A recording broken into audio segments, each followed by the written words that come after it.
Muito boa tarde, bem-vindos a mais uma edição do Consultório Aberto, programa do Grupo Mais Guimarães, em que falamos sobre saúde mental durante este período da pandemia da Covid-19, a saúde mental e todas as implicações que tem na nossa vida. Antes de iniciarmos o programa de hoje com a doutora Emanuela Lopes, vou convidá-los a subscreverem o nosso canal no YouTube e também a seguirem o trabalho que o Grupo Mais Guimarães tem desenvolvido durante este período da Covid-19. Podem seguir também a nossa página no Facebook e ainda o trabalho que desenvolvemos em maisguimarães.pt. Como habitualmente, temos connosco Emanuela Lopes, psicóloga clínica e da saúde no Hospital Senhora da Oliveira, em Guimarães.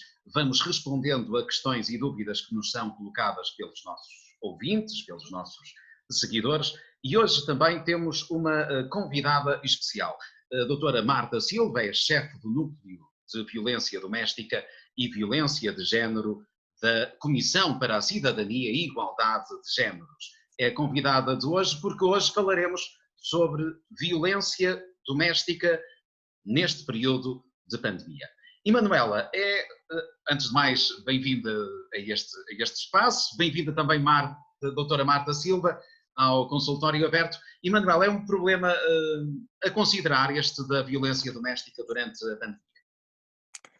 Aliás, este problema é um problema que já não é de agora, não é? Só que se calhar podemos dizer um problema muito atual e que se calhar durante esta pandemia, uma pandemia escondida, muitos títulos saíram assim nos mídia e realmente é verdade. Eu acho que isto do que passamos desta quarentena, deste confinamento, veio trazer ao de cima muitos mais dos problemas relacionados com a violência doméstica. É muito importante falarmos sobre isso.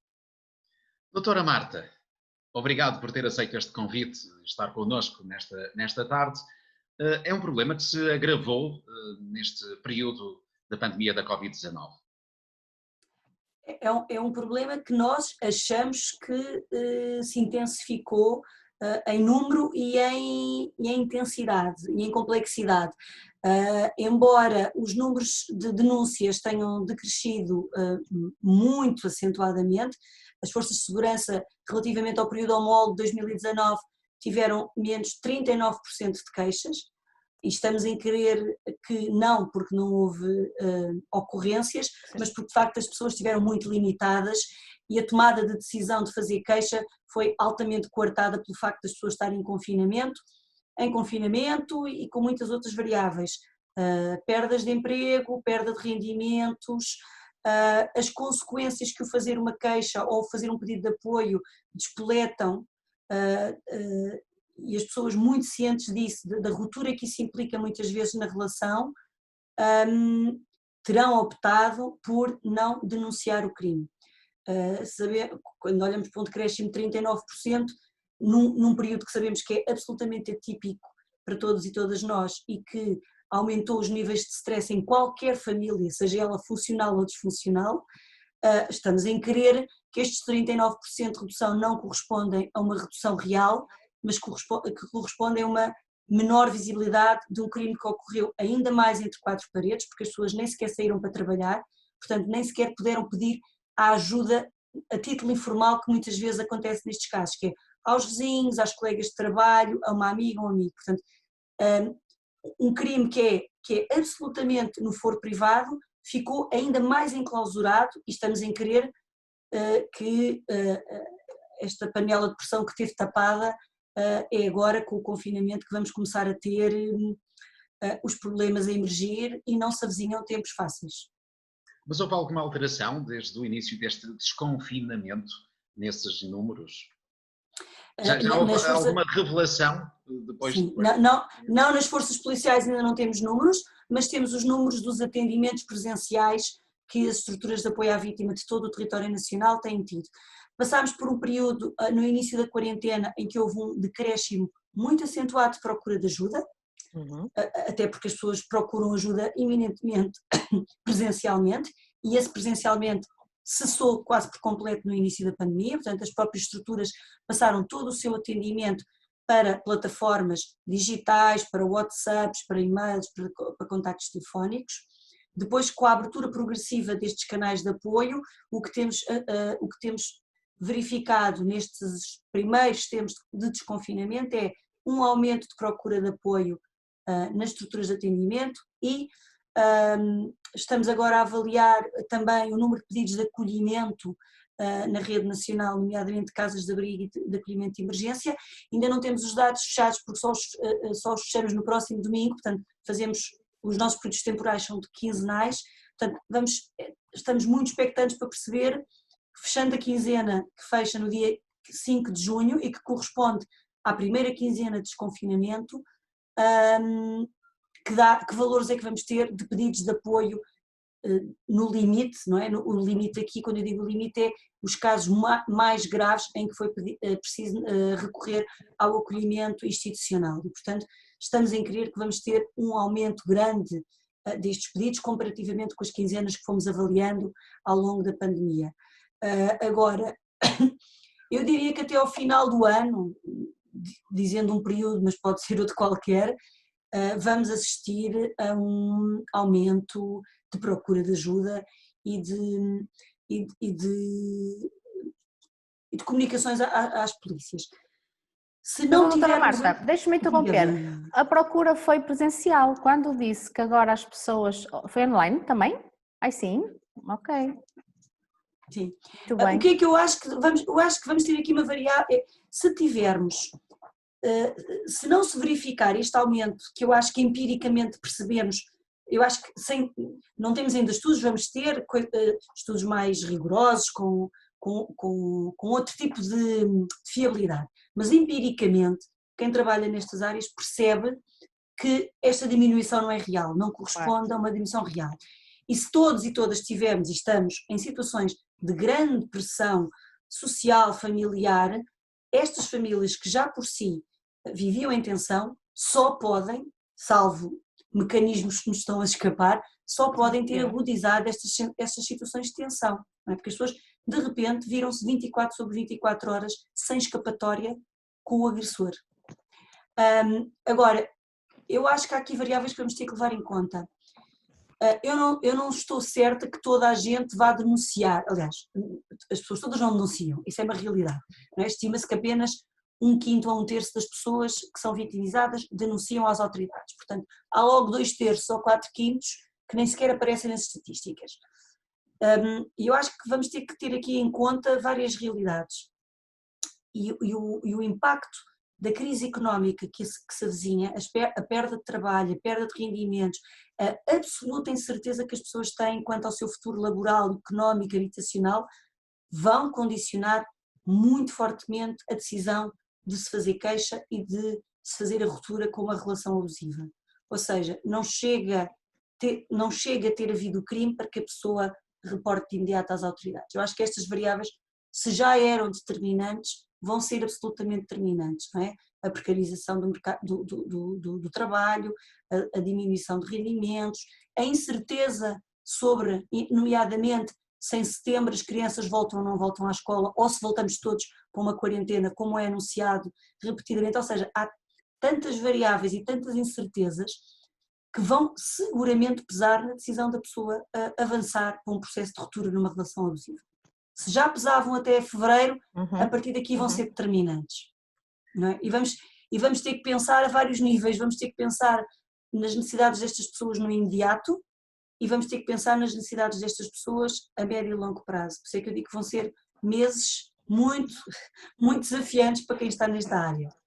E Manuela, podemos imaginar aqui alguns episódios de pânico das vítimas a viverem 24 horas por dia com o agressor confinados numa habitação. Portanto, terá sido ou poderá ser um episódio muito difícil e de certa forma, estar a valorizar aquilo que foi referido já neste período da nossa conversa, que é as pessoas não terem a capacidade de poderem denunciar esses momentos.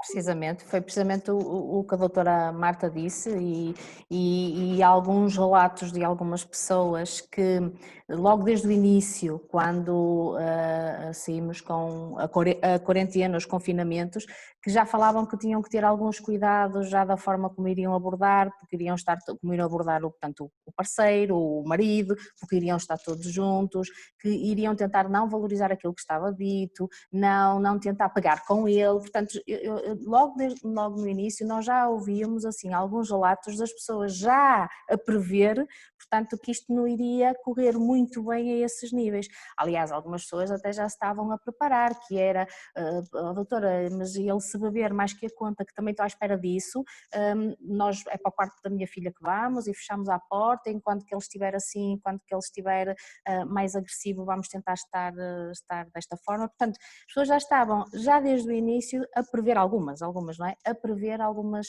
destas circunstâncias que podiam de facto agravar.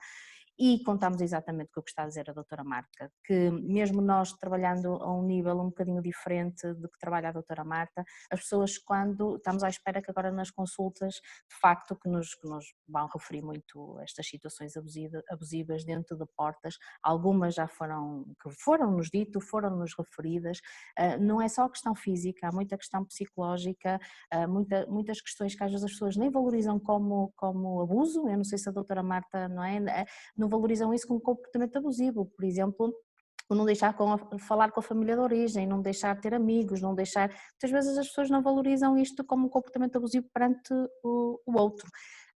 Por isso sim, eu acho que também temos que nos preparar nós enquanto cuidados secundários e que temos algumas das pessoas que já estão em consulta, algumas por grandes disfunções conjugais, vem muitas vezes por isso, não tanto por uma questão de violência, não nos é reportado logo na consulta isso, não é?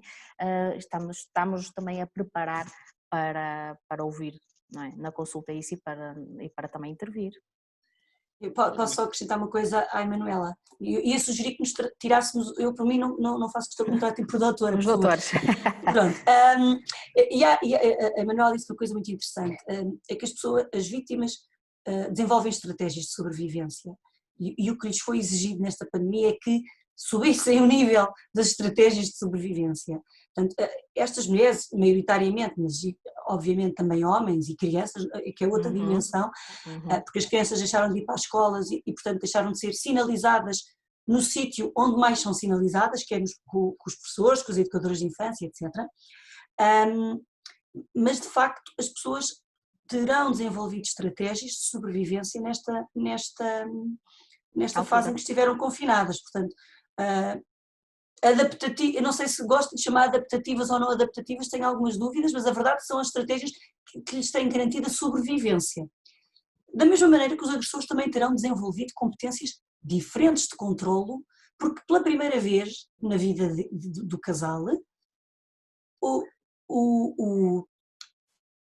agressor não tem que se preocupar com as questões de controlo, porque a pessoa de repente ficou em casa, está sempre sob a sua vista, os contactos telefónicos passaram a ser todos na sua presença, portanto, os mecanismos de poder e controle que estes agressores e estas agressoras tinham, encontraram aqui o palco mais que ideal para o exercício sem grande trabalho, faço-me entender, porque uma coisa é a pessoa que sai de manhã para ir para o trabalho e exercer um mecanismo de controle enquanto a pessoa está fora, telefonar repetidamente, controlar a roupa com que a pessoa sai, insinuar que a pessoa vai se encontrar com outro ou com outra, tudo isto são mecanismos de violência e de exercício de controle.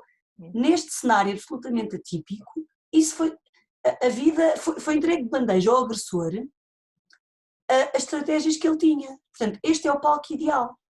Como é que as vítimas lidaram e geriram todo este período? Vamos agora começar a perceber. Embora, deixem-me aqui acrescentar uma coisa, quando eu digo que o agressor passou a ter o palco por excelência do controle facilitado, porque está tudo confinado, também pode ser interessante perceber se houve aqui alterações nas dinâmicas de violência. Porque sentindo-se menos ameaçado pelo exterior, que ele imagina que é uma ameaça para a sua relação, poderíamos ter aqui agressores com níveis de violência menos E nós ouvimos isso. Menos severos. Ou seja, eu acho que vamos ter aqui cenários nunca antes vividos e que são variáveis muito interessantes para perceber como é que as pessoas lidaram psicológica e fisicamente com esta situação e que violências foram estas que ocorreram, porque algumas serão violências similares às que já tinham, outras serão novas violências. Ontem num debate que tinha, em que estava presente um colega que coordena uma das novas respostas de emergência que foram criadas para o período de Covid, e foram criadas 2 respostas de emergência específicas para esta, adicionais às que já existiam, num total de 100 novas vagas. Ontem o colega que coordena uma delas dizia, curiosamente, as mulheres que nos apareceram foram maioritariamente mulheres em que não havia histórico de violência pré-Covid. As outras, as de continuidade, mantiveram-se na relação. A grande maioria que nos aparece são mulheres em que a violência emergiu só agora, na tensão, e que são casais sem filhos, e portanto mulheres que saem sozinhas em plena quarentena para ser acolhidas porque houve um episódio de violência física, não quer dizer que não houvesse outros tipos de violência, não reconhecida como tal, como dizia a Emanuela, que é importante perceber isto, não é? Que muitas vezes há muitas violências que não são percepcionadas como violências. É engraçado que eu cheguei a ouvir um outro relato, logo no início, quando nós fizemos algumas chamadas, portanto, teletrabalho a algumas pessoas e que estavam sinalizadas por disfuncionalidades conjugais, realmente houve uma outra senhora que me disse, ele está mais calminho, doutora, ele também está um bocadinho assustado com a situação, portanto, aqueles níveis todos de irritabilidade, baixa tolerância também baixaram um bocadinho e na situação inicial realmente é descrito exatamente isso, portanto, pelas mulheres, onde havia algum tipo de violência mais até psicológica e emocional e que depois havia aqui uma disfuncionalidade muito grande. Mas é muito interessante o que está a dizer, porque realmente nós também sabemos que as questões do álcool, das drogas também aumentaram, sobretudo o álcool, aumentou bastante o consumo e também é interessante perceber se isso também foi uma das questões que justificou o que está a dizer, desta primeira ocorrência destes episódios, as questões de personalidade, não sei, mas realmente muito interessante estes dados. Eu tenho sempre algumas reservas com a questão do álcool, porque eu costumo, salvo uma percentagem que não é muito, muito expressiva, a grande maioria dos agressores não tem problemas de consumo de álcool, nem de psicotrópicos, nem tem doença mental associada. Pois, eu estou a dizer estes novos. Eu acho que esta violência mais episódica, é lógico, quem já tenha problemas de alcoolismo, isto terá sido um período absolutamente, não sei, estruturante, não é? Sim. Para quem tenha consumos de álcool, para quem tenha consumos de outras drogas, isto terá sido um período muito, muito difícil e para quem coabita com essas pessoas também. Se poderá aqui haver um aumento de consumo mais episódico, mais associado à questão do isolamento e do stress situacional em que as pessoas estavam, também é possível que apareça alguma violência associada a isso. Ou seja, eu acho que vamos ter um conjunto, uma panóplia tão grande de cenários de violência tão diferentes entre si, que estarmos aqui a fazer achismos sobre tudo, corremos o risco de ser pouco rigorosas. Portanto, eu acho que vamos ter que olhar, e isso para quem está na primeira linha, como a Emanuela, que atende as pessoas, vai ter que ser quase, é trabalho casa a casa, é à peça, vai ser. Cada pessoa vai trazer a sua história, a sua narrativa, as suas dificuldades, e vamos ter seguramente, em vez de a violência, vamos ter violências muito, muito heterogéneas. E para violências heterogéneas vamos ter que ter respostas heterogéneas. Quando eu há pouco dizia que o desafio que vem aí é que vamos ter apelos muito diversos de vítimas muito diversas, e o apelo de uma mulher em ambiente rural não será o apelo de uma mulher do centro de Lisboa, e de uma mulher com recursos financeiros não será o apelo de uma mulher que depende exclusivamente e financeiramente do seu agressor. Acho que vamos ter aqui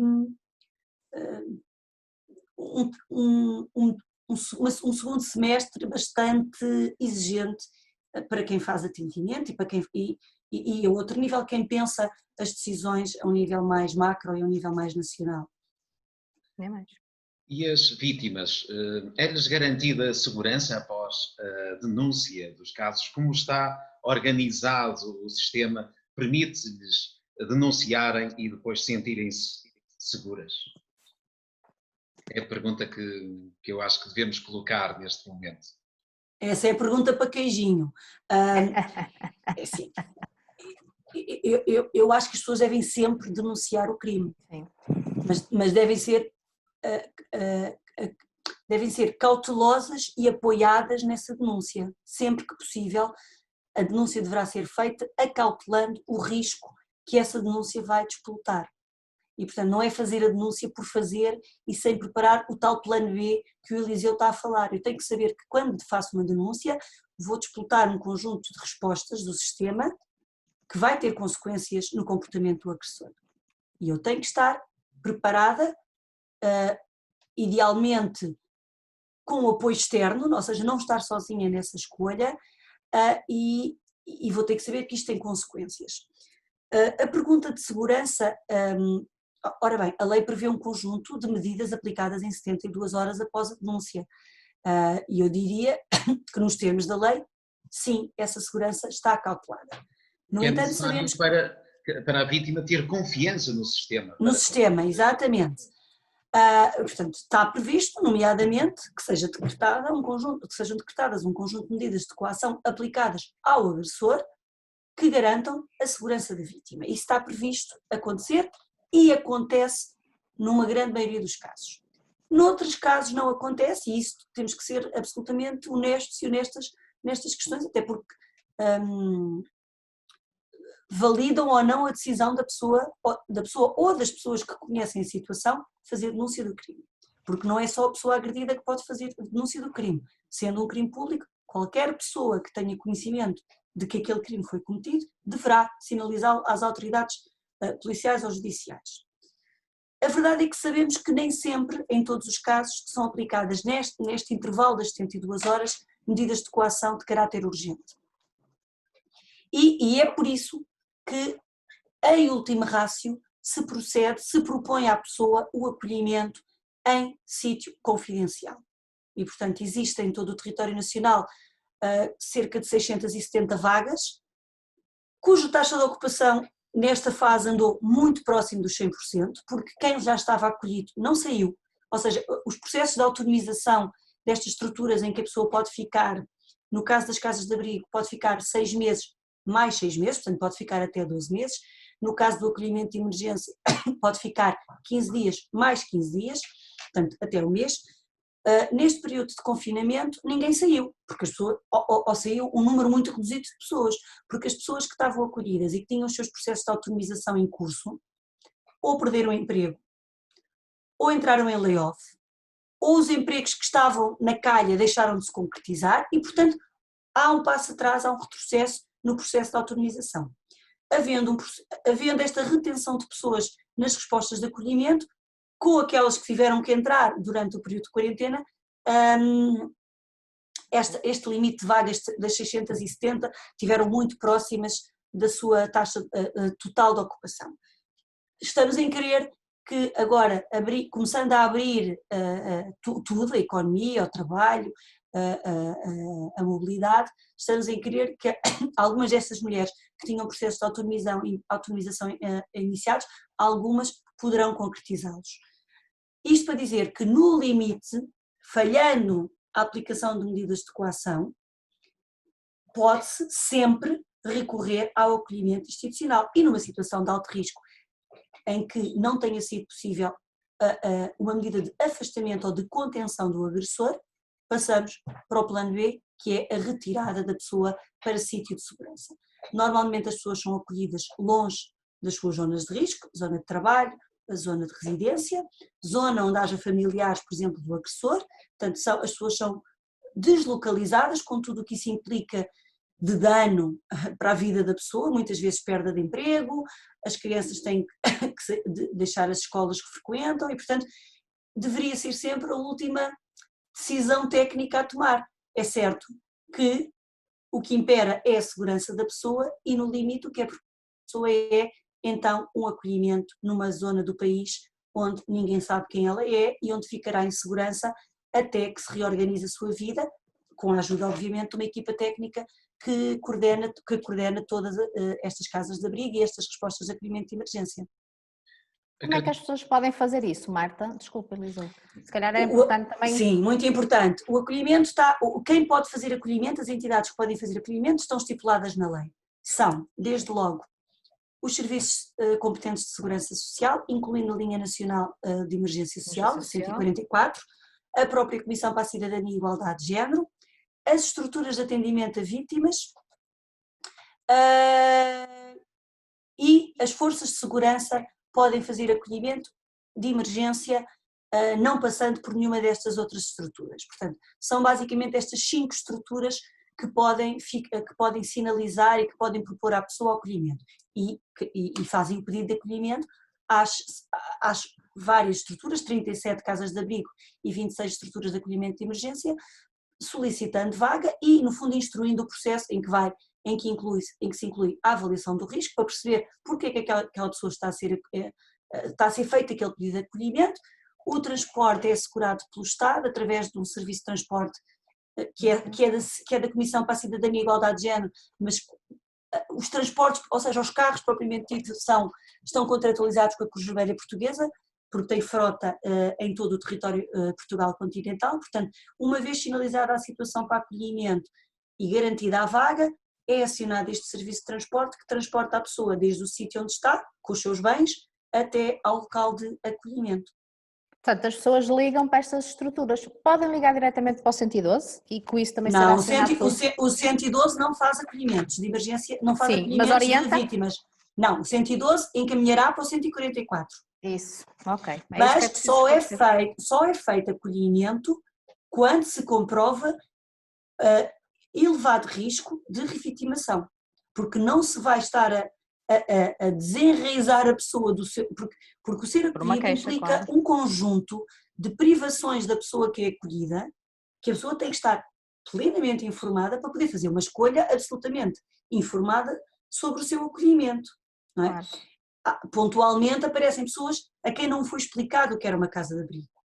E a coisa não corre bem, porque a pessoa de repente vê-se privada de contactar familiares, privada de usar telemóvel muitas das vezes, não fazer contactos com o agressor, as crianças têm que ser instruídas para se manterem num sítio confidencial, ou seja, há um conjunto de exigências que é feita à pessoa que é acolhida, das quais ela tem que estar absolutamente consciente, informada, para que não vá atrás de uma resposta que depois não corresponde às suas expectativas, não é? Marta, mas e se tivermos isso, e vamos partir logo só assim do princípio, que é, há violência doméstica. O que é que a pessoa deve fazer? Denunciar. Vamos seguir assim os passos, que eu acho que é muito importante fazermos isso, que as pessoas perguntam-nos isso muitas vezes. A pessoa deve, primeiro que tudo, não ocultar da sua rede informal de apoio. Isso. Família, amigos, amigas, vizinhança. Não se isolar, porque isso é o que pretende o agressor, é que ninguém saiba que aquilo está a acontecer. Ao tornarmos público, o agressor perde parte do seu controle, porque já não é uma coisa da esfera deles os dois. Portanto, a primeira é não se isolar, contar, não ter qualquer problema em verbalizar a uma amiga, a um familiar. Procurar apoio na rede especializada de apoio. Existe em todo o território nacional 163 estruturas de apoio especializadas. A pessoa deve procurar qual é que está mais próximo da sua residência. E, com o apoio dessa equipa, fazer a denúncia. É certo que se estamos a falar de uma situação de violência que está a acontecer, a pessoa deve imediatamente chamar o 112. Deve sinalizar imediatamente às autoridades policiais. Muito bem, é isso tudo. 112 acho que é muito importante. Ou 140? O 112 ou 112 ou 144, embora o 144 não manda ao local agentes da autoridade, por isso é que o 112 é muito importante, porque o 112 faz um apelo a 2 níveis, saúde, se necessário intervenção de uma ambulância ou de uma equipa médica, e intervenção policial. Portanto, a primeira linha numa emergência, numa situação em que está a ocorrer ou que acabou de ocorrer a agressão, é o 112. Fora desta ocorrer toda, a pessoa deve sinalizar às autoridades policiais e, sempre que possível, pedir apoio numa estrutura de apoio à vítima especializada que vai ajudar a fazer todo o processo que despoleta a partir daqui. Marta, imaginando que acontece aquilo que é previsível, que é um aumento de casos de violência doméstica que ocorreram durante este período, ou que se despoletaram durante este período de pandemia, estão já a trabalhar no terreno para a criação de novas respostas, para aumentar a resposta às vítimas? Bem, neste momento, em termos de respostas de atendimento especializada, o país está completamente coberto. Portanto, todas estas 164 estruturas especializadas que vos falei cobrem todo o território nacional. Não cobrem de modo equitativo, porque o território não é todo diferente. E se falarmos, por exemplo, de Trás-os-Montes e Alto Douro, essa região, ou Baixo Alentejo, ou seja, os territórios não têm todos o mesmo número de respostas. Portanto, E nós aqui no Norte? E nós aqui no Norte? Estamos a falar do distrito de Braga, certo? Sim. Eu diria que é um distrito bastante bem dotado. Eu sugiro que entrem no nosso site www.sig.gov.pt e nós temos listadas todas as estruturas de atendimento a nível nacional. Em caso de dúvida, qualquer pessoa, profissional ou vítima, ou amigo ou amiga de vítima, pode entrar em contacto com o Serviço de Informação a Vítimas de Violência Doméstica, que é um número gratuito e confidencial, que é o 800-202-148, não sei se depois conseguem passar isto em rodapé, 800-202-148, na dúvida, informa qualquer profissional, qualquer pessoa, qualquer cidadão ou qualquer cidadã, qual é a estrutura de atendimento mais próxima da sua residência. Relativamente ao acolhimento, até à data não temos notícia de que alguém tenha ficado não acolhido por falta de vaga. É claro que se no futuro isto se colocar, ou seja, se começarmos a perceber que as 670 vagas para acolhimento de casos de alto risco não dão resposta à totalidade de pedidos, terão que ser equacionadas com caráter de urgência, como foram estas 100 vagas para a quarentena, terão que ser equacionadas medidas proporcionais à realidade que vamos encontrando. Eu acho que isto é válido para todas as áreas da nossa vida. Nós neste momento fazemos quase gestão ao dia, não é? Aqui a diferença é, temos ou não capacidade para responder em tempo útil às exigências que a sociedade nos põe a vários níveis. Até agora temos sido capazes. Esta é uma nova fase, que vamos ver o que é que requer de nós todas e de nós todos, e espero estarmos todos e todas à altura, é essa a minha expectativa, que vamos ter que equacionar, se calhar, novas respostas, vamos, possivelmente, sobretudo ao nível do acolhimento. Muito obrigado, Marta. Creio que ficamos já a perceber que há respostas para as vítimas e que as denúncias devem ser feitas, porque a organização estará à altura de proteger as vítimas e de as colocar numa posição bem mais confortável do que aquela que possam ter vivido durante este período da pandemia. Portanto, sendo que a organização somos todos e todas. Ou seja, é a saúde estar atenta, é a educação estar atenta, é a vizinhança estar atenta, temos papéis diferentes. Portanto, espero que estejamos todos e todas à altura do que aí vem. Isso, Marta, eu queria acrescentar mais alguma coisa, até porque nós aqui, o nosso conselho, isto em termos de Guimarães, propriamente dito, nós realmente, isto falando daquilo que é a nossa experiência, temos um problema grave. Há alguns problemas importantes e da violência doméstica é uma delas, é como lhe digo, muitas vezes com motivo muito explícito, que é as relações disfuncionais, não é? Que as pessoas não estão, estas disfunções entre o casal, que depois o que está por trás tem a ver precisamente com isso. E acho que um dos nossos papéis aqui também é a questão da informação, é a questão de esclarecer muito bem as pessoas. Acrescentava aqui mais alguma coisa que as mulheres, os homens, portanto os idosos, que é outro também dos problemas também.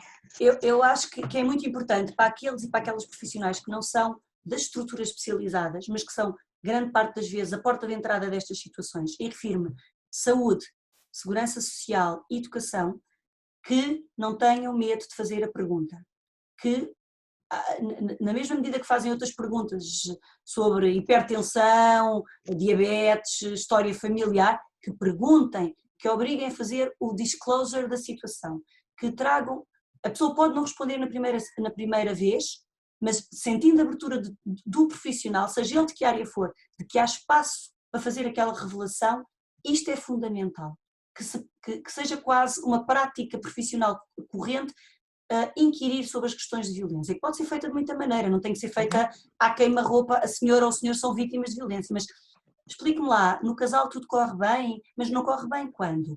Às vezes ele torna-se agressivo, em que situação? Ou seja, dar pistas de que eu estou a perceber que ali pode haver uma situação de violência e que estou disponível para abordar e para levar aquela pessoa no caminho do apoio. Isto é absolutamente fundamental, sobretudo para profissionais que não são aqueles das estruturas especializadas, porque à partida a pessoa quando procura essa estrutura é porque já se percepciona como vítima.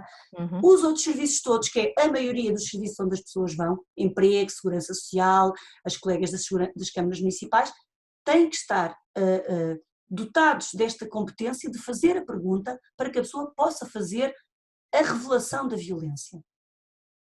Muito bem. E ser julgada, obviamente. E talvez possamos até alterar este comportamento cultural, diria, que está, de certa forma, enraizado ainda na nossa sociedade e possamos, com esta pandemia ou com este episódio, também alterar um pouco o posicionamento das pessoas perante a violência. Isso, exatamente. Muito obrigado, Marta. Obrigada a eu Obrigada. pela oportunidade.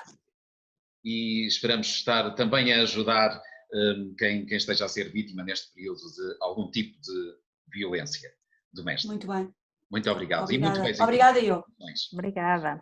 E depois do precioso contributo de Marta Silva, chefe do Núcleo de Violência Doméstica e Violência de Género da Comissão para a Cidadania e Igualdade de Géneros, está na altura de passarmos às questões e preocupações que os nossos ouvintes, os nossos seguidores nos enviaram durante esta semana.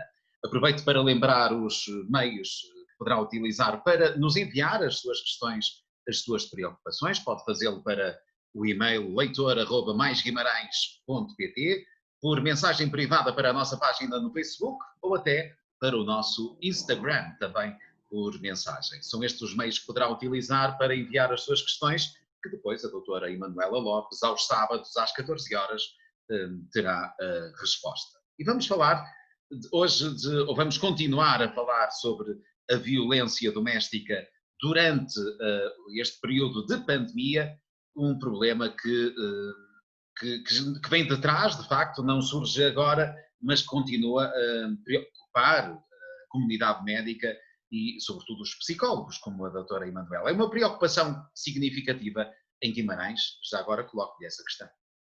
É uma preocupação significativa, a par de outras, mas esta também, precisamente por aquilo que também conversávamos anteriormente. Nós sabemos que isto é uma pandemia escondida e porque empiricamente sabemos que os maus tratos continuaram e que as pessoas em casa, repare, para muita gente o estar em casa não foi um resguardo. Não é? Acabou por ser uma ameaça e tivemos alguns testemunhos de algumas pessoas que já estavam a prever se isso acontecesse o que é que iriam fazer e vamos aguardar realmente agora com o desconfinamento, com as consultas, o novo acesso aos cuidados de saúde, o que é que daí vem. Mas de facto foi importante conter o Covid, o coronavírus pelo isolamento, mas é muito complicado fazê-lo quando se vive com um agressor. Não é? Portanto, é uma preocupação e temos de estar atentos. Apesar de ter havido uma diminuição das denúncias durante este período, prevê-se um aumento da violência doméstica. E porquê é que irá aumentar esta violência doméstica durante a Covid-19? Qual é que lhe parece que sejam os motivos deste aumento previsível? Eu acho que as denúncias, portanto as participações de facto e por aquilo que fomos lendo e ouvindo especialistas como a doutora Marta, aquilo que achamos é que de facto isto foi subnotificado, portanto nós achamos que as ocorrências se mantiveram na mesma, não é? Em que grau temos que ver, em que tipo de violência acabamos de falar também, mas achamos que houve só uma subnotificação, isto não nos parece ser um reflexo de uma diminuição da violência doméstica propriamente dita. Aliás, nós até tivemos, na quinta-feira, penso eu, o Departamento Europeu da Organização Mundial da Saúde manifestou uma profunda preocupação sobre o tema, porque diz que aumentou significativamente, cerca de 60%, o número de casos de violência doméstica na Europa, 60%, portanto, comparativamente ao período homólogo do ano passado, são números preocupantes.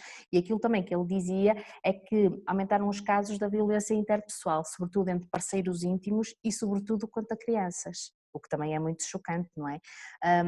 Dizia-se também que na Europa, isto é uma realidade alargada, as denúncias online, daí que eu há um bocado também perguntei à doutora Marta se também as nossas denúncias, o que tivemos na nossa pandemia foi online e se agora começou mais presencialmente e aqui também continua online, segundo os números e o report da doutora Marta. Mas dizia a OMS que aumentou cerca de 5 vezes, portanto, mais no mês de abril, por comparação com o ano passado. Portanto, nós já sabemos, e há estudos que dizem que quando há crises e quando as pessoas estão confinadas, quando há epidemias ou situações mais complicadas, que realmente a violência doméstica aumenta, há o maior risco deste padrão de uma forma muito repetitiva no mundo.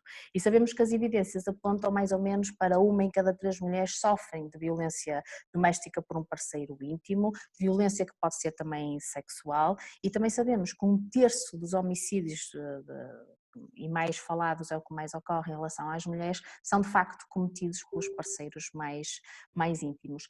Portanto, e em relação às crianças, também esta violência quanto às crianças também, sobretudo entre os 2 e os 17 anos, está a ver esta faixa etária muito alargada também no último ano e neste último tempo também tem sido uma coisa que é reportada. As razões talvez seja com algumas dificuldades em definir rotas de fuga, não é? Porque estamos todos confinados, porque está tudo fechado, porque não há transportes, porque as coisas estão fechadas, porque está toda a gente em casa, portanto, sobretudo para esta população mais vulnerável e até uma maior dificuldade em conseguir ajuda, não é? Pedir ajuda aos amigos, pedir ajuda aos vizinhos, precisamente porque em casa, como eu acabei de dizer há um bocadinho, não foi um resguardo, acabou por ser uma ameaça, digamos assim. Pronto, e estas dificuldades que as pessoas têm também em ter ajuda, dificuldades em ter técnicas de lidar com a situação também se calhar diminuíram nesta altura. Algumas coisas também as pessoas vão nos dizendo, os sentimentos de vergonha, de constrangimento, muitas vezes dificultam ainda mais essa percepção de algo que esteja a acontecer, não é? E isso faz com que também o abuso muitas vezes seja perpetuado. E quais são os motivos? Que razões levam à ocorrência de violência doméstica? Pronto, como disse a doutora Marta, nós sabemos que são multifatoriais, são vários os fatores e nesta altura nós sabemos que com a perda do desemprego, do emprego, com o aumento dos consumos, o consumo do álcool, e eu falo nisto porque esta zona, a nossa zona, o nosso concelho, e se calhar estendendo um bocado esta área geográfica, FAF, toda a zona de Basto, temos um problema significativo com o álcool e nós achamos que isto foi tudo mais ainda potenciado com a questão da pandemia e com a questão do confinamento. O ciúme patológico, as perturbações da personalidade e se calhar também, Eliseu, a questão da impunidade, não é? E não um bocadinho esta sensação de impunidade do agressor que acha que não lhe vai acontecer nada e às vezes estas penas serem leves ou as pessoas não serem presas ou as pessoas serem presas e rapidamente libertadas, portanto este sentimento de impunidade eu penso que também aumenta as questões da violência doméstica. Portanto, a violência doméstica não é inevitável, ela de facto pode ser prevenida, mas quando nós estamos sob situações de stress, desta insegurança económica, sabe que em situações de desemprego, problemas financeiros, nós temos as crianças com uma probabilidade maior, 3 a 9 vezes mais, a probabilidade de sofrerem violência do que propriamente outras crianças que não estejam nestas circunstâncias, numa família que esteja a passar por um problema desses, não é? Às vezes a própria mudança de papel, por exemplo, a gravidez, o iniciar um novo trabalho, fazer um novo curso, as questões da frustração, o alcoolismo que falávamos há um bocado, as toxicodependências, estas vivências infantis de agressão ou de violência parental que trazemos de trás também podem ser uma das razões da violência doméstica. As perturbações mentais, as perturbações físicas, portanto, há muitas das razões que podem aumentar. Também sabemos que o acesso à informação, sabemos que populações com menor acesso à informação podem estar mais predispostas a serem controladas de uma forma muito coerciva, não é? Por parte, falávamos há um bocado desta questão do controle, por parte precisamente do agressor, e às vezes o agressor também aproveita-se do desconhecimento para falar coisas que não são reais e para aumentar o tal poder e o tal controle. A separação das famílias, que foi inevitável na questão do confinamento, portanto a nossa família de origem, os nossos amigos, e isso também faz, ou pode fazer, ou poderá fazer com que realmente tenha aumentado as questões da violência doméstica. Vemos que em alguns sítios particulares, e eu falo daquilo que eu ouço também em consulta, e particularmente aqui da nossa zona, em alguns sítios, a aquisição de armas em algumas localidades também, por exemplo, em populações onde é mais comum a prática da caça. Então em casa tem as caçadeiras e acabam por adquirir estas armas, portanto muitas vezes isto também aumenta pela ameaça, pelo risco, porque uma aponta a arma ou diz que a tem, ou então pela concretização. Não podemos nos esquecer que as vítimas podem e correm riscos de vida muitas vezes. E as questões da saúde mental, os transtornos psicológicos, nós já sabemos que se havia para trás perturbações de personalidade, se havia problemas instaurados, com o confinamento isto poderá, ainda porque aumentou a tensão, porque aumentou a frustração, porque aumentou a ansiedade, isto poderá ainda ter trazido um bocadinho mais ao de cima, digamos assim, estas questões. E porque também muitas vezes sabe, e aquilo que nós vamos falando com as pessoas é que os agressores não têm ideia que são pessoas que precisam de ajuda e que muitas vezes são pessoas doentes e que precisavam de intervenção e que precisavam de alterações de várias questões na sua própria vida, até porque muitas vezes estes agressores foram eles agredidos já na sua infância ou em contexto familiar e fazem esta perpetuação deste comportamento mais violento. Portanto, como vê, inúmeras as causas que podem justificar isto tudo. Não de uma forma lícita, de justificar não de uma forma lícita, claro. Esta é uma questão cultural também, tendo em consideração a região em que nós estamos. É uma questão cultural porque também da forma como o papel do homem, o papel da mulher, se bem que tem mudado muito nos últimos anos, temos trabalhado muito nisso em termos de comunidade nos últimos anos, mas também temos ainda esta questão cultural do poder masculino, de algumas ideias pré-concebidas em relação precisamente a isso, e acho que uma das formas também de combater isso é uma transformação cultural, também é da forma como nós criamos os nossos filhos, da forma como nós criamos os rapazes e da forma como nós criamos as raparigas. Os homens não choram, por exemplo, ou porque os homens não arrumam, ou porque desde cedo as meninas têm que ir logo saber de comer e saber fazer de comer e saber arrumar uma casa para tratar bem o marido. Portanto, ainda há isto. Portanto, acho que sim, acho que ainda temos também aspectos culturais e que de alguma forma uma transformação cultural que temos que continuar a trabalhar. E o que é que há mais nesta região? Há mais violência física, mais violência psicológica sobre as vítimas? Eu não tenho dados concretos sobre o que é que predomina mais, qual é a prevalência do tipo de violência que predomina na nossa zona. Posso dizer, com dados da Secretaria-Geral do Ministério da Administração Interna, que em 2018 foram registadas pelas forças de segurança cerca de 26.500 participações de violência doméstica, portanto foi bastante. E que o mês onde se registaram mais participações foi o agosto, portanto teoricamente no mês que as pessoas estão de férias, lá está, estão em casa, não é? Foi o mês que se verificaram mais participações e mais ocorrências, em agosto. Manteve-se uma maior tendência para uma maior proporção de participações à segunda-feira e uma maior proporção de ocorrências ao fim de semana. Está a ver, se nós já temos, em 2018, que não passamos por pandemia, por uma situação de fim de semana aumenta, ocorre os episódios, à segunda-feira as pessoas às vezes participam no dia seguinte. Ou então quando as pessoas estão em férias, isto leva-nos a supor que num período de confinamento, num período que passamos, se calhar estas questões foram muito mais elevadas, não é?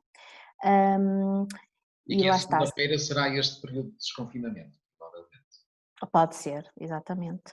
E 77% dos casos foram reportados no próprio dia ou no dia seguinte. Pronto, e daí que falava-se da segunda-feira.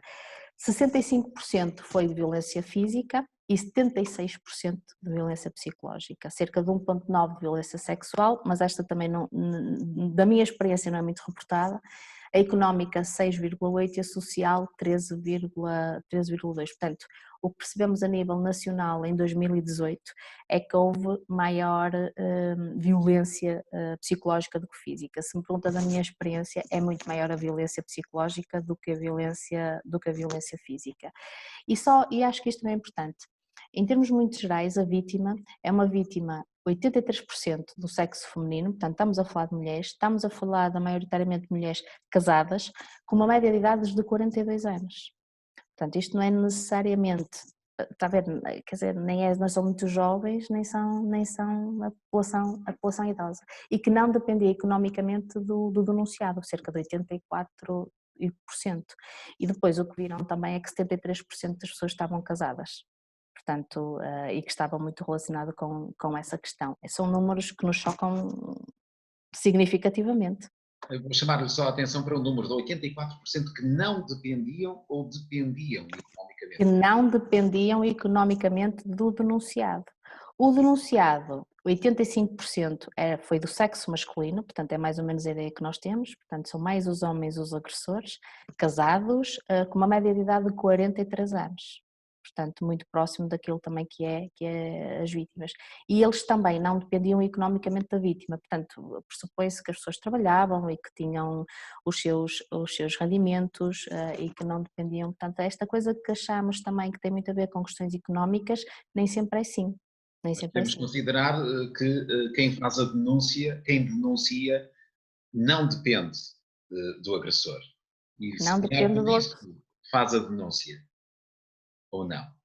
Também podemos ver a coisa nessa perspectiva, não é? Dizer Eu assim, preferia não ver nesta perspectiva, não é? Que não houvesse esta eu, dependência e que houvesse a denúncia. Mas se considerarmos que 84% das mulheres que denunciam não dependem dos maridos, podemos pensar aqui que esta não dependência as leva a denunciar e que haverá muitas outras mulheres com outras dependências, também a económica, que não fazem essas denúncias. sem dúvida, claro, sem dúvida.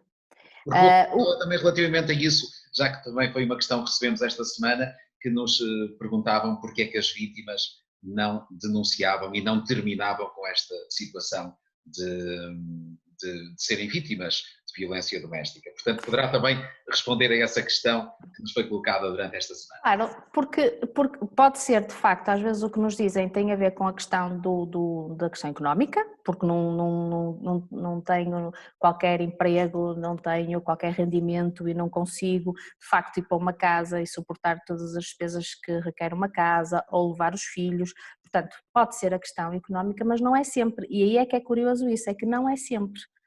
Muitas vezes, aliás, eu tenho casos em que é a mulher, aliás, que sustenta toda a casa e até o agressor. Portanto, não é só as questões económicas, muitas vezes aquilo que eu se calhar recuava, muitas vezes as vítimas não reconhecem o comportamento como violento. E sabe onde é que nós vemos também muito isso? Na questão do namoro. E agora o namoro também está a ser uma das questões que algumas até associações nacionais estão a dedicar muita atenção e estamos a chamar muita atenção até da população universitária, porque há muita violência no namoro. E muitas vezes a vítima não reconhece o comportamento como violento. O facto de ele querer ter acesso ao meu telemóvel, de querer saber as minhas passwords, de controlar o meu Facebook, de não achar muita piada que eu use uma saia ou que eu use um decote. No início, as vítimas acham isto tudo muito engraçado, porque ele gosta muito de mim, porque até tem dificuldade em ver-me a falar para outras pessoas ou para outros homens ou o que quer que seja, lá está. Isto pode ser uma das razões, não denunciam porque não, no início, e muitas vezes não acham este comportamento como violento. Apenas também, ciumento, diria. como disse, Apenas ciumento. ciumento e que ele gosta muito de mim. Ele gosta tanto de mim que quer saber sempre onde é que eu estou. Ele gosta tanto de mim que quer saber sempre para quem eu falo e o que disse. E quer ver o meu Facebook, o meu Instagram. Então no início às vezes é percepcionado também por aí. Depois também há o receio de ser discriminado, não é? Das pessoas saberem, depois há a vergonha, há a culpa, também relata um bocadinho isso. Os filhos muitas vezes são chamados também para aqui como razões de denunciar. Se eu não tivesse filhos, ou por causa dos meus filhos, também são uma das razões. Ouvimos também o facto de não quererem abandonar a casa. Não quererem deixar os seus pertences, porque eu lutei muito para ter aquilo e eu não vou ser eu que vou sair e eu não quero sair, portanto muitas vezes também tem a ver com essas questões, a carência económica, com certeza, traços de personalidade mais dependente. Nós temos algumas vítimas, sobretudo algumas mulheres, diria eu, com uma maior dependência emocional. Não será uma dependência económica, mas é uma dependência emocional. Eu até gosto dele e ele tem alturas que quando não está com mau feitio ou quando não está sob efeito de bebida, e isso eu também ouço assim desta maneira, ele é muito bom homem. Pronto. E depois associado a isso há sempre a esperança que o agressor vai mudar. Então, quando nós questionamos, então e nunca pensou deixá-lo ficar, nunca pensou tomar uma decisão diferente na vida? Pois, mas eu sempre pensei que ele ia mudar. Eu gosto dele, e sempre com aquela esperança e a expectativa que ele vá mudar. Paralelamente a isso, também há muita gente que fala e que as notícias muitas vezes, infelizmente, falam disso também, é medo da reação do agressor.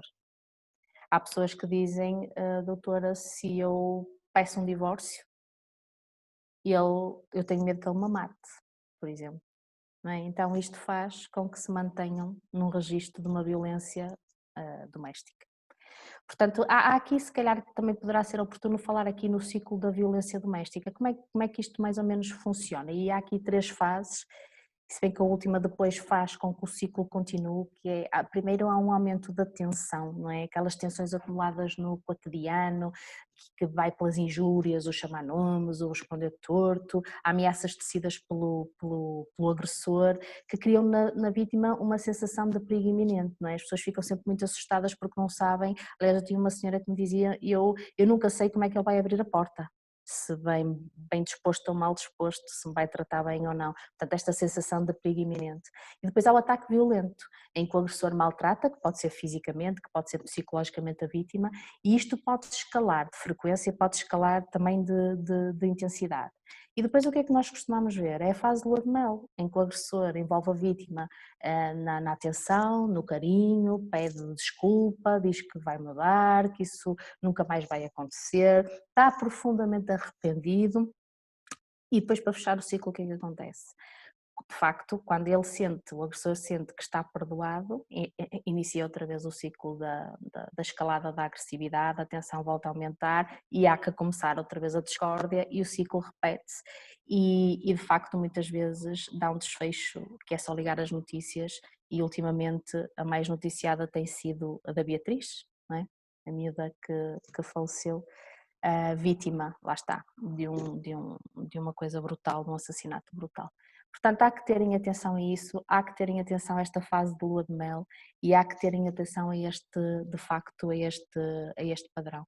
É importante que as pessoas saibam que respostas têm, que apoios têm, é importante que saibam como é que podem fazer para denunciar, daí que esta intervenção da doutora Marta acho que foi fundamental e que pode ajudar muita gente, não só vítimas, mas os amigos, os vizinhos, alguém a reportar isto, quais são os canais, que tipo de ajudas é que podem ter e este reforço de todas estas estruturas de apoio. Portanto, a permanência em relações abusivas pode colocar a vida das vítimas em causa. Eu sei que é difícil, é preciso coragem, é preciso muito apoio, mas é muito importante dizermos todos que não à violência doméstica. É um crime público e denunciar é uma responsabilidade coletiva, portanto é uma responsabilidade de todos nós. E vamos deixar os contactos depois nos comentários deste nosso programa para quem possa eventualmente necessitar deles. Uma outra questão que também nos chegou esta semana. O que deve fazer uma vítima? Quais os procedimentos para denunciar o agressor? Pronto, primeiro, se calhar, o que acabei de dizer, as pessoas até saberem o que fazer, quais são os canais, como é que podem fazer, o que é que têm disponíveis na sua comunidade.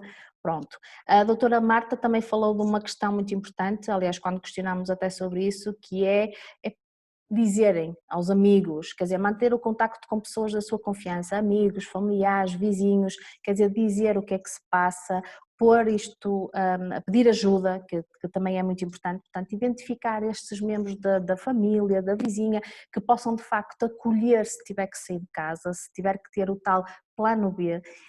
Também é recomendado, e aqui a PAV tem também muita informação que ajuda, e é recomendado, por exemplo, combinar códigos de emergência com estas pessoas. Sei lá, pode ser um sinal, pode ser um gesto, pode ser até um SMS. O gesto, por exemplo, pode ser colocar um objeto na janela, acordado, por exemplo, com um vizinho que consegue perceber que se está a toalha ou se está esta situação que realmente é motivo de um pedido de ajuda e que pode alertar as autoridades em caso de urgência. Fazer o mesmo se houver crianças em casa, não é? Combinar com eles que um gesto, um sinal, uma palavra, do que é que têm que fazer, em que situações de emergência para adotar exatamente nestas situações. E às vezes é isso, até definir um sítio na casa, vamos para o quarto e fechamos a chave e não saímos dali. Muitas vezes é aconselhado que realmente esse sítio da casa, que as pessoas se possam sentir mais seguras, que tenham algum acesso ao exterior ou que tenham uma porta ou que tenham uma janela. Nem sempre é possível porque há pessoas que moram em apartamentos, não é? Mas isto criar um plano de segurança também é importante, o tirar, por exemplo, cópias, fotocópias dos seus documentos importantes e dar a uma pessoa de confiança, porque muitas vezes o agressor tira-lhes isso, o cartão de cidadão, seja o passaporte, seja, portanto, ter uma carteira assim e até de preferência algum dinheiro, não é? Medicamentos, enfim, este tipo de coisas que pode de facto ajudar. E depois isto que acabámos de dizer, o também saber as linhas que podem ligar, a doutora Marta falou naquele número grátis 800 202 148, as SMS que se pode ligar, os sítios onde nós podemos consultar e eu costumo dizer, em último caso, o 112 de facto em situação de emergência é aquele número que temos que recorrer. Há outra questão, se eventualmente mandarem e-mail, mandarem SMS, seja para um amigo, seja para alguém, sobre estas questões tentem apagar isto, porque na grande maioria os agressores costumam ter acesso aos telemóveis, aos computadores, a tudo o que é redes sociais, portanto tentarem que ele não tenha acesso, às vezes é muito difícil, mas pelo menos apagar os SMS e pagar estes e-mails e ter os números de facto à mão, tentar memorizar, e se não conseguir o 112 é daqueles que eu acho que deve de facto utilizar mais. Relativamente às mortes por violência doméstica, há forma de todos contribuirmos para a diminuição numa primeira fase e esperamos um dia a erradicação total do número de mortes por violência doméstica, que ainda é significativa no nosso país. O que é que podemos fazer? O que é que devemos fazer?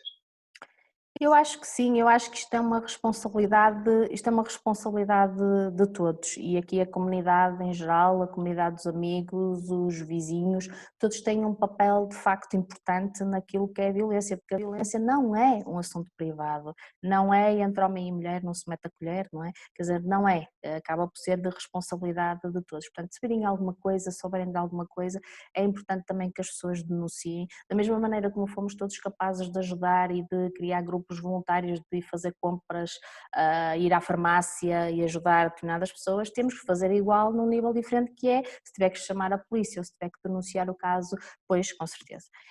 E para erradicar ou pelo menos diminuir significativamente, na minha opinião, nós temos que ir muito para trás, porque não pode ser este remediativo, não é? E não pode ser este plenamente interventivo.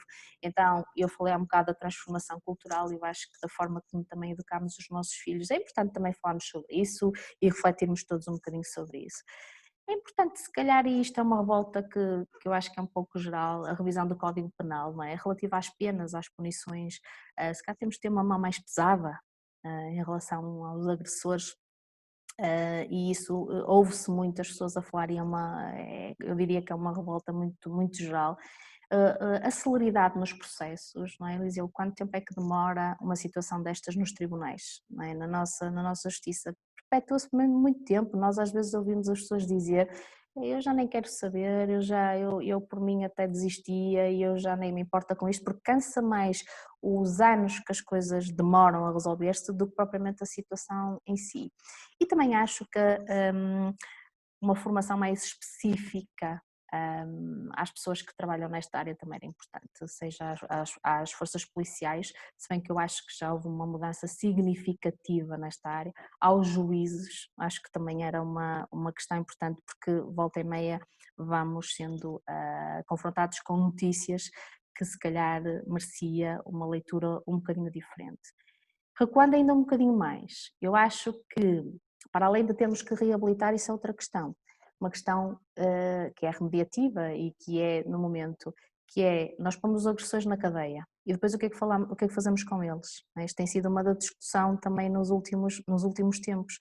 Não há reabilitação, não há tratamento, eles cumprem a pena, vêm cá para fora e depois voltam a fazer o mesmo. Não têm para onde ir, querem vir para a casa de onde saíram, perpetuam aquele comportamento que é o comportamento que eles sabem e que sempre aprenderam em lidar, portanto isto também. Mas o que eu estava a dizer, temos que ter políticas de prevenção, temos que ir muito mais para trás, tanto naquilo que é o acesso aos cuidados de saúde, porque aquilo que falámos, nós sabemos que muitos agressores foram eles agredidos na infância, e se nós então pegamos nestes miúdos que são agredidos, e se tivermos cuidados de saúde muito mais, uma acessibilidade muito mais fácil, nós vamos poder intervir aqui para minimizar, para evitar que estes sejam adultos agressores. Portanto, começando por aí, a comunidade escolar aqui tem um papel fundamental também, que é isto, treinar os professores, toda a comunidade escolar para ajudar as crianças, é como lhe digo, não é só para intervir quando acontece, porque eu acho que isso também dá-nos um passo muito grande, mas também para ajudar as crianças e ensiná-los a reconhecer e evitar situações potencialmente abusivas, sejam elas físicas, sejam elas emocionais e sexuais também, por exemplo, o toque indevido. Nas crianças pequenas, é importante isso, o que é correto, o que é que não é correto, o que é que eles têm que dizer, como é que tem... E a escola, falarmos um bocado sobre estas questões, como os programas de prevenção de bullying também, que têm que ser nas escolas, ensino de estratégias de autodefesa, que não tem que ser só autodefesa física, mas também autodefesa psicológica, como é que eu tenho que lidar, como é que eu tenho que responder, como é que eu posso exatamente fazer isso, e isso desde cedo, desde as crianças, adolescentes, muito importante isso. Tentarmos fazer tudo e mais alguma coisa em termos de políticas gerais para a redução do acesso e o uso nocivo do álcool, também não tenho dúvida absolutamente nenhuma disso. A comunicação social tem aqui um papel também preponderante da forma como vincula a informação, da forma como fazemos programas destes, por exemplo, eu acho que é outra das questões, falar sobre os assuntos e falar sobre os assuntos abertamente, chegarmos à comunidade e isso tem sido até, em parênteses, não é, muito aquilo que eu acho que tem que se fazer nos últimos anos, nos últimos tempos, que é, temos que chegar à comunidade, temos que falar para as pessoas, temos que falar sobre os assuntos, como é que podem fazer, não quando já acontece. Portanto, nós temos que ver este assunto de uma forma muito séria e os cuidados de saúde, eu vou falar sobretudo da minha área, também têm que estar muito bem preparados, a doutora Marta aliás falava sobre isso, sobre como é que se deve avaliar isso e depois como é que vão orientar, porque se não sabem também não querem abordar o tema, porque depois são confrontados com um assunto que não sabem como resolver, como orientar, o que dizer a estas pessoas. Lá fora já há algumas coisas, nos Estados Unidos já há algumas coisas e no Reino Unido até, eu penso que é no Reino Unido que aquilo que é recomendado pelas autoridades é, por exemplo, mandar um SMS a dizer love is, tudo junto, por exemplo, um amigo pré-definido se sentirem ameaçados ou se estiverem sobre risco, não é? E a questão de meterem o tal plano de segurança, terem à janela, meterem um determinado objeto e a pessoa já sabe o que fazer, portanto, tipo um código, já é lá fora já se faz muito isso, aqui estamos a começar a fazer e temos de estar muito alerta para isso também. Terei mesmo que lhe perguntar, mesmo considerando que estamos a falar de 17% das vítimas de violência doméstica, há também denúncias de homens relativamente à violência que é perpetuada por mulheres. Essas serão denúncias mais, diria, envergonhadas. Culturalmente, o homem é tido como o sexo forte, digamos, da relação. Portanto, também há denúncias. São sobretudo é sobretudo violência psicológica, por aquilo que conhece, violência física, de que é que estamos a falar quando se trata do homem que é vítima? 17% é um número que, de qualquer forma, tem que ser considerado nesta avaliação. Violência doméstica, violência física e violência psicológica. O que eu vejo muitas vezes é que os homens tentam relativizar quando a mulher lhe dá um estalo. Então eles relativizam esta agressão como estava muito nervosa e teve uma crise tão grande que até me agrediu.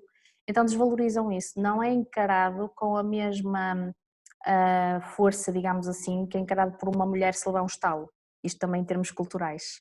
E depois o homem sente-se muito envergonhado em dizer isso, foi agredido pela mulher. Então, muitas vezes esta questão de que dar uma razoabilidade ao estalo, ela teve uma crise tão grande, uma crise de ansiedade, uma crise de nervos tão grande que até me agrediu, mas este agredir passa ali muito, muito sublime, está a ver? Porque estamos centrados no comportamento da mulher e não tanto eu ter sido agredido. Aqueles que assumem têm um sentimento muito de vergonha por isso, não é? O homem que apanha da mulher, isto da parte do ponto de vista físico.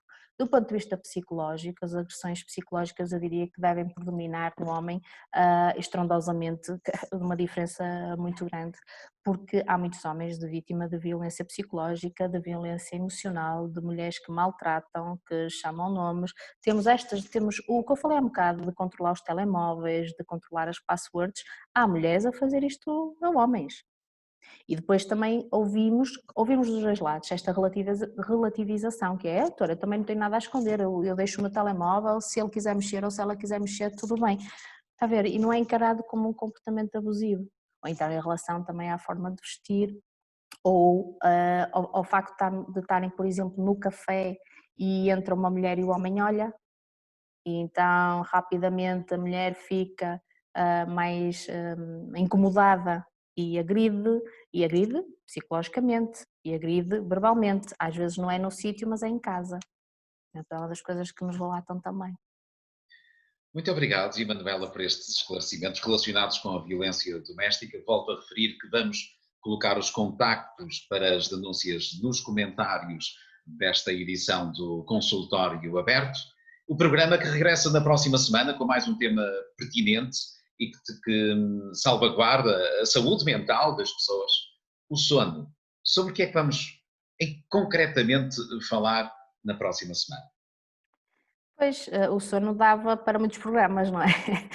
O que é que vamos falar? Vamos falar da importância do sono, a importância do sono durante a pandemia, naquilo que foi as alterações significativas que houve no confinamento, que ainda existe no pós-confinamento, mas que podem ser generalizadas para qualquer altura da nossa vida. Eu acho que o sono é muito subvalorizado, as pessoas não valorizam muito as alterações do sono, exceto quando começa a ser muito cumulativo, quando começa a passar muito tempo que não dormem, não valorizam, por exemplo, muito o excesso de sono, os pesadelos, o sono entrecortado que se acorda muitas vezes.